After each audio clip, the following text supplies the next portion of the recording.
Hello everyone and welcome back to another video. Today we'll be taking a look at another project Euler question, and it will be question number 86. Okay, so here's the question. Okay, I hope you've had a chance to read it. I'll basically be walking through the solution now. So pretty much what the question requires us to do is find the shortest path for any sort of cuboid. Okay. And this shortest path is from the two opposite vertices. Okay. So the example in which the question had was 6, 5, and 3 as the two side lengths. So let's just use that. Okay. And the question is basically asking for integer length shortest distances between two vertices. So inside the question, the path which they took was this. Okay. And now, this solution which I've currently implemented, it's not the most efficient solution, but I feel like it's quite an elegant solution. So, but pretty much, to decide at this point, all we need to do to determine the shortest distance, i.e. the distance of the red lines, is to basically determine what this particular point is. Okay, and now this point can vary anywhere across here. But whatever the value of this point is, that'll be whatever the shortest distance is. Okay, so how do we actually compute what are the shortest distances based on this point? Okay, so maybe let's say that this point is a unit along here, and let's stick with these numbers for now. We can always generalize it later. But now we use Pythagoras' theorem twice to determine what the first red length is, this one, and then what this one is. Okay, so the distance is basically going to be the square root of 5 squared plus a squared. That's the first red line, plus the square root of 3 squared plus 6 minus a squared. Okay.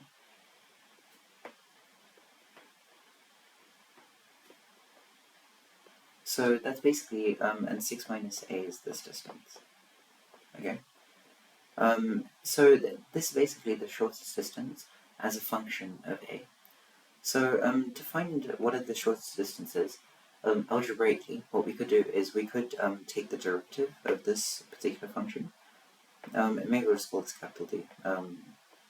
Okay, capital D for distance. So one possible way in which we could approach this problem is take the derivative, and then wherever that derivative is equal to 0. So I'll just say like approach 1, find where dA is equal to 0, and then that value of a must be our optimal answer. That value of d, must be our answer. Okay. However, this function over here is not particularly easy to differentiate. We need to use a variety of rules and lots of algebra. So instead, the way I've chosen to approach this problem is to work out whatever the value of a is numerically.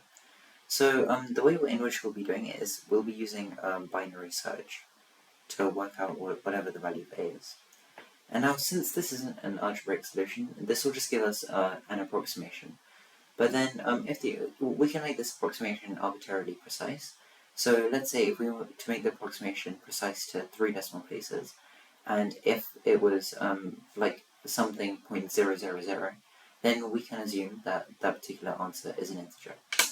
Okay, so and now you might be thinking, how exactly are we going to carry out binary search? Okay, so let me just take this particular example again. So let's say that our value of a was over here. And so the first thing we do is we start with this particular value a. So that would be the green distance, and this particular value a. So these two are both the extreme values, right?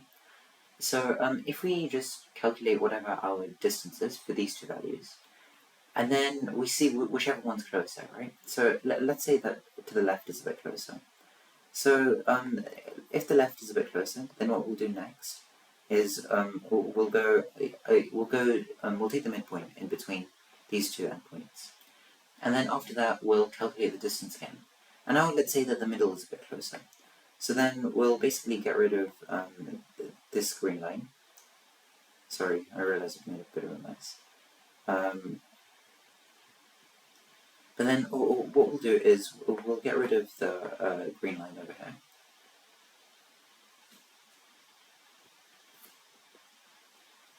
Okay, I can't actually rub it out, but that's okay. So we'll calculate the distance for the point which is in between these 2 points. And then we'll continue doing that. Okay, maybe I'll just explain it over here. So this is basically our number line of all possible values of a, right? So a can vary between 0 and 6. So if we first make a here and here, and then let's say that the distance here is like 13.3 to one decimal place, obviously. And then let's say it's 14.6 over here. So then since when a equals 0, it's a bit closer. So we know that the answer must lie in somewhere in this region. It must be somewhere closer to a, somewhere close to 0, sorry. So then we basically try this point. So we try a equals 3. And now let's say that our answer is 12.8. So now it will be somewhere in this region, right? It will be somewhere closer to 3. So then what we do from there is we try 1.5. Okay? And now from 1.5, let's say our answer is 13.1.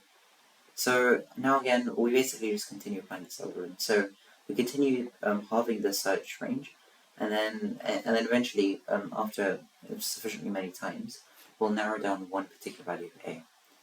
Okay, so I hope that made sense. That's basically a quick run through of binary search and the algorithm which we'll be using in our code. So okay, pretty much this code is going to have a couple of main functions. So we calculate the distance, so it's just called calculate distance, and this is for a particular value of a. So this is exactly the same formula as what we saw on the whiteboard. So if we go back to the whiteboard, then what we saw was this is our distance formula.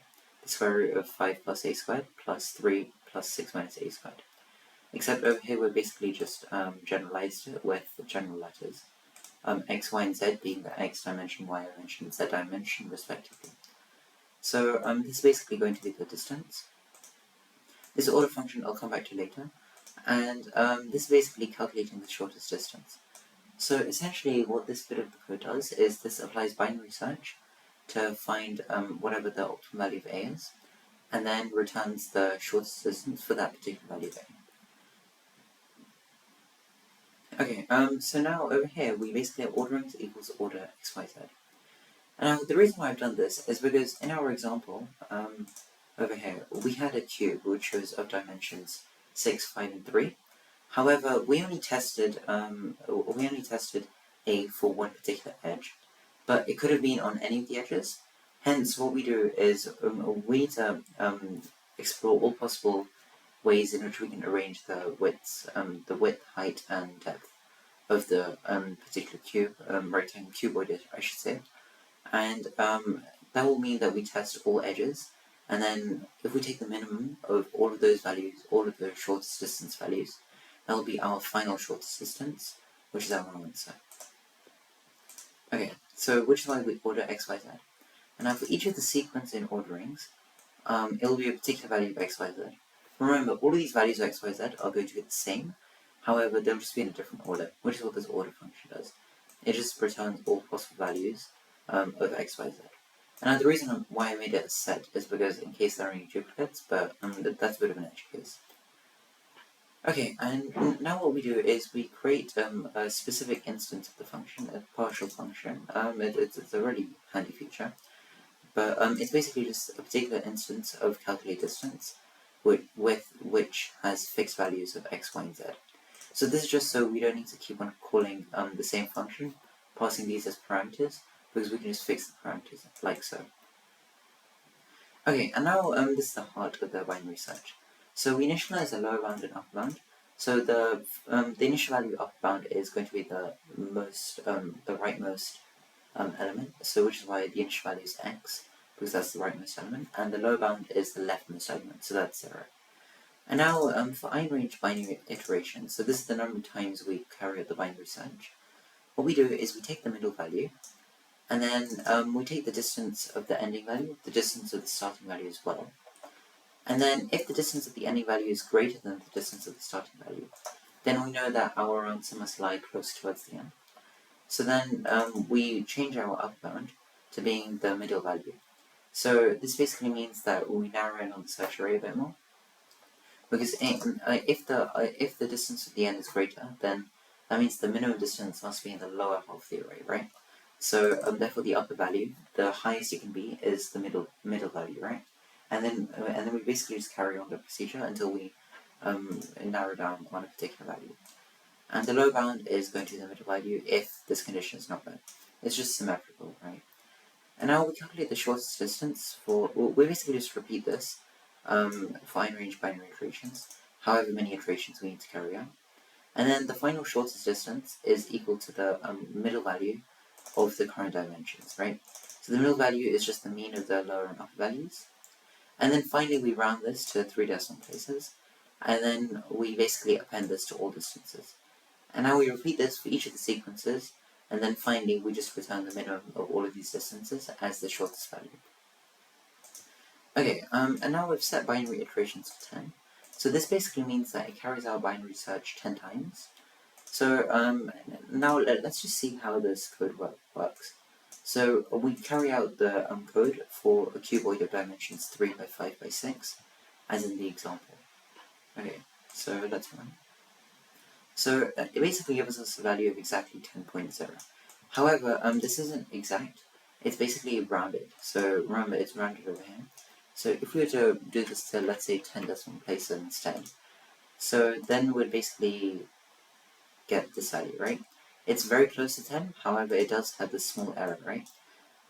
However, if we were to increase the binary search range, maybe let's make it 15, then, as you can see, that particular value got even smaller. So as we increase binary search to a very large value, the value of the shortest distance will just converge to 10. So it will converge to an integer. However, we don't need to make it so high because, as I said earlier, if the distance is, let's say, 10.0003, then it's very likely that the actual distance is just 10. And yeah, so we can just count that as distance 10. So, which is why in the actual code we set binary iterations to 10 and rounding to 3 decimal places. Since this will most likely, like I say most likely, it's like 99.999% accurate, that will give us the correct answer, even though we are approximating. And now this is basically the rest of the code which we have written. So basically we iterate over each of the values from 1 to 100, and then we calculate the shortest distance for each of these values.